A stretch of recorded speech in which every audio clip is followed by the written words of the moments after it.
is that we find that he was working for MI6 before the war. When you work for Reuters, that's MI6.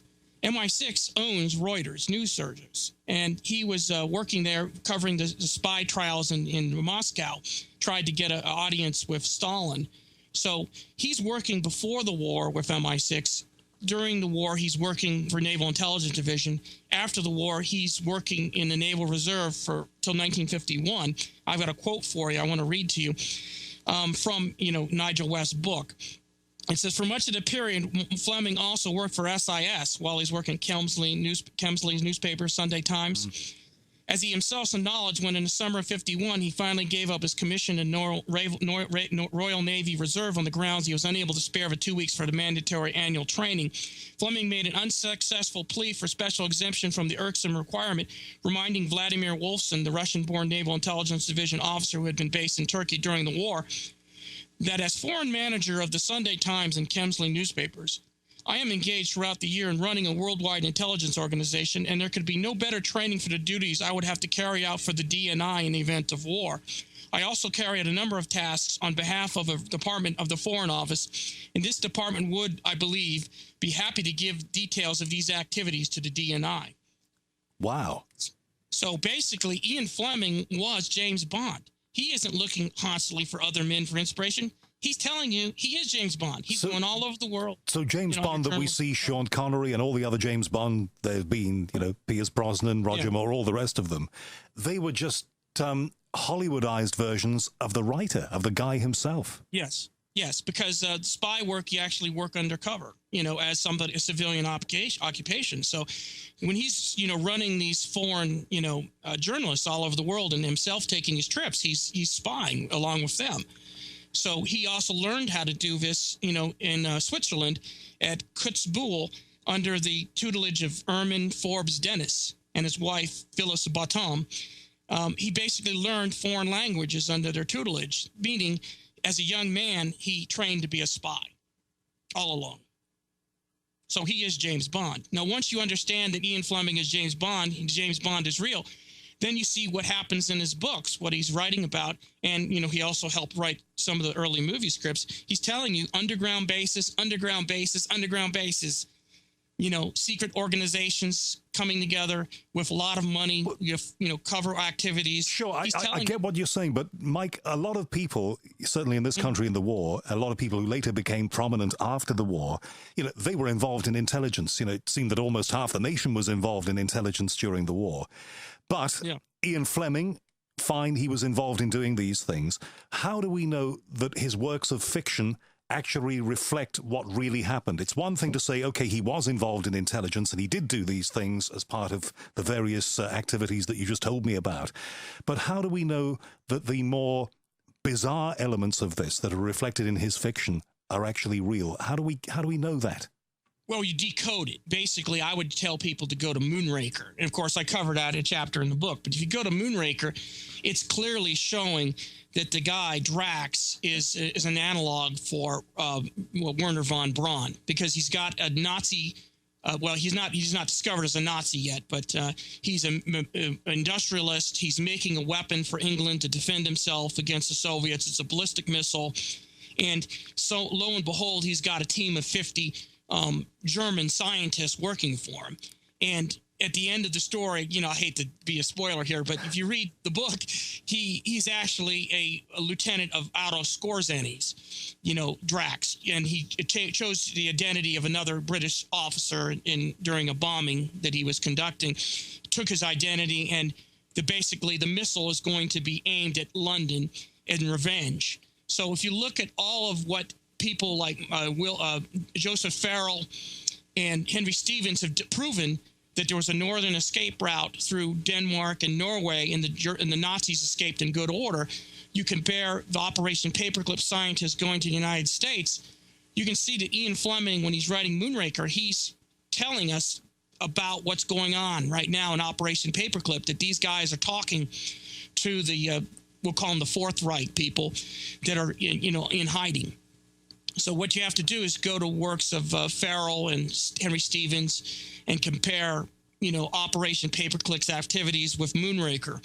and you can see exactly what's happening. I mean, there's so many people who have documented. It's kind of become a cliche. Operation Paperclip, everyone knows about that. You know, the German intelligence apparatus that was oriented to the east, to Russia, was hired in total by the CIA, and General Gellin was brought over his whole entire apparatus. But you mentioned Werner von Braun there. I mean, wasn't he a good guy where, you know, he worked for NASA?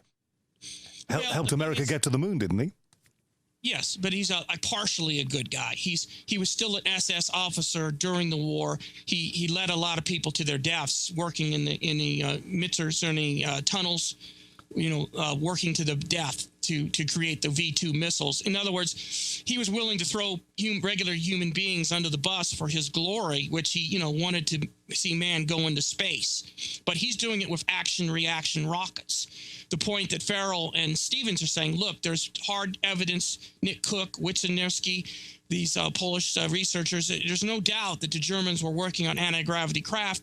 There's no doubt that from 45 to 62, we see these crude anti-gravity craft flying all over the world and menacing the United States. And where were they coming from? Were they all coming from South America? Yeah, generally speaking, we think they're coming from South America. It's less hostile environment to launch and recover aircraft of any kind. And what about these people? We've heard over the years lots of claims that a lot of Nazis escaped to South America, had whole communities there. I think there's even, is it in Argentina, a whole German community even today there. Yeah, but I've already got how can you keep a thing like that? You're going to tell me you know about it and many other people do, but how can you, by and large, keep a thing like that a secret? Well, it's tolerated by the people around them. The surrounding people provide the insulating layer. They want the money that the German Nazis, you know, brought down there, and the Nazis have diversified into an international, basically a conglomeration of legitimate companies. Okay, so these people are got out of Germany, and our guys know about this. This is the bit that doesn't compute with me. You know, Ian Fleming and this secret team helped to get some of these people out of Germany because of a big money deal, because we're short of money over here. These bad guys go to South America and they start using technology that they were working on for what end? To do what? Well, it's part of their, you know, religion. Their religion is they're the superior race, that eventually the Nordic people are going to take over the world because they're the only ones that will do the necessary things to, overcome nature. But let me make sure that I've got this right. They're creating the things that we called flying saucers, and very crude ones at the very beginning, more sophisticated ones later. And they're flying them up there, but I don't understand what that's for, because they're not using them to take over the world, are they? Or maybe they are, you know? Well, the idea as a third power is they're acting as a wedge. They're trying to get the East and West to fight each other. And, you know, Gellin was definitely guilty of that, overestimating the Soviets' capabilities. So the idea is that they're just keeping their own survival going, their lineage going, so that eventually they'll dominate again.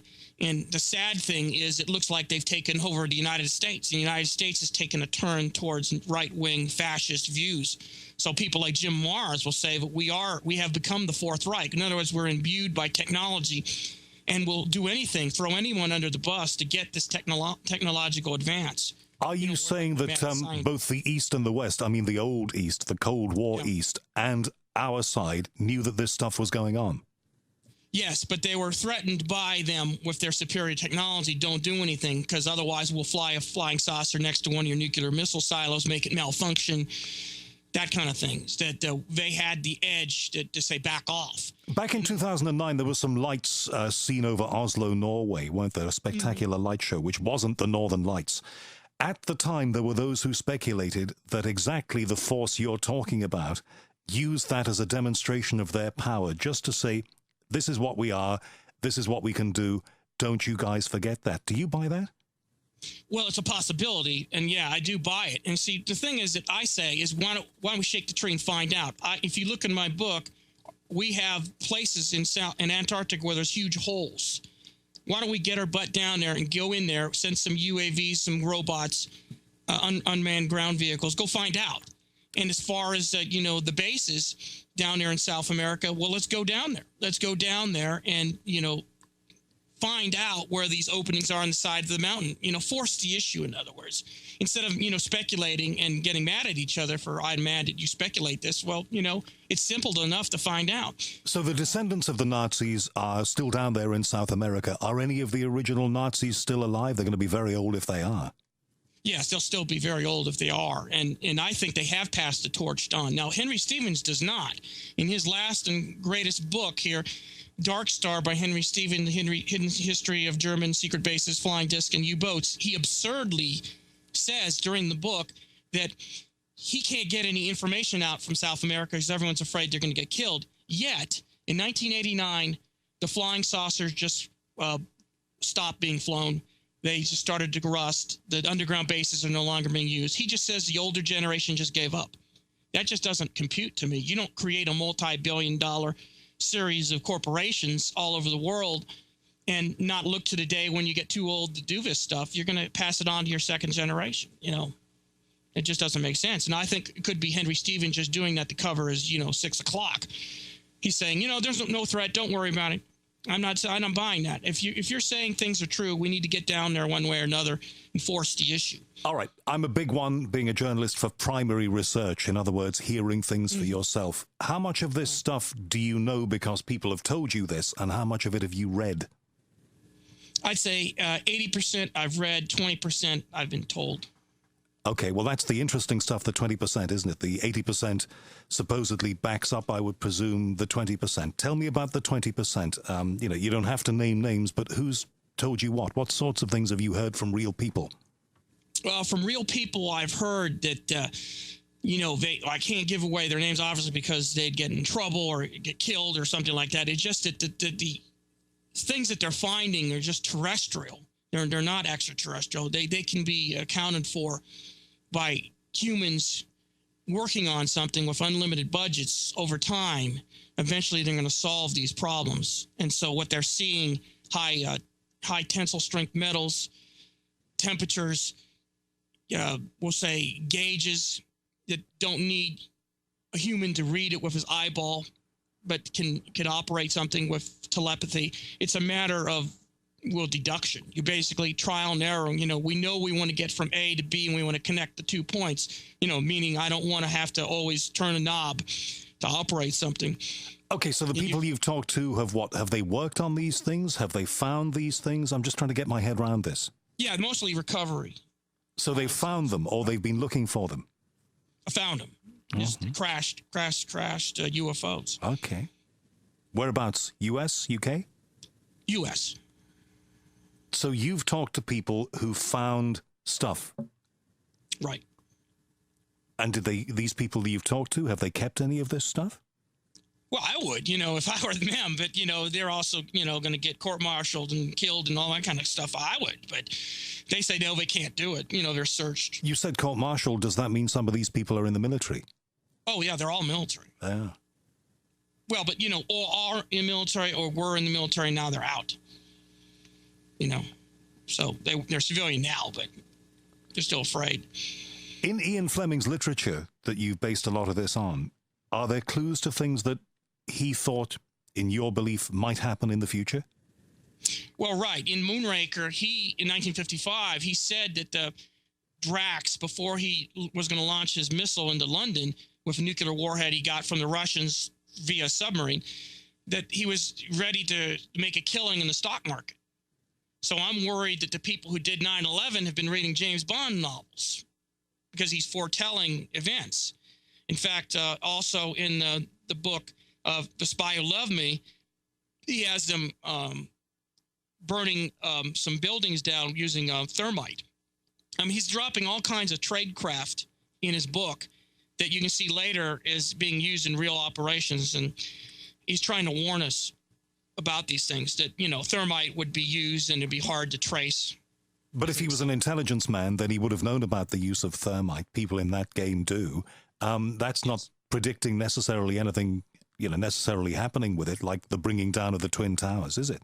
Or is it? Well, no, but, in the aggregate it does. But I was saying Moonraker, he was going to launch a missile into London, but before that happened, he had set up some the evil character was going to make a killing in the stock market. So in other words, big major terrorist attack, he was going to take advantage of it and make money in the stock market. So that angle, I don't know I've ever read it anywhere until, Moonraker 1955. This research that you've done for the book, what are you going to do with it? All right, you've written a book and some people may buy it, and that's nice to have your book read, but what else are you going to do with this information?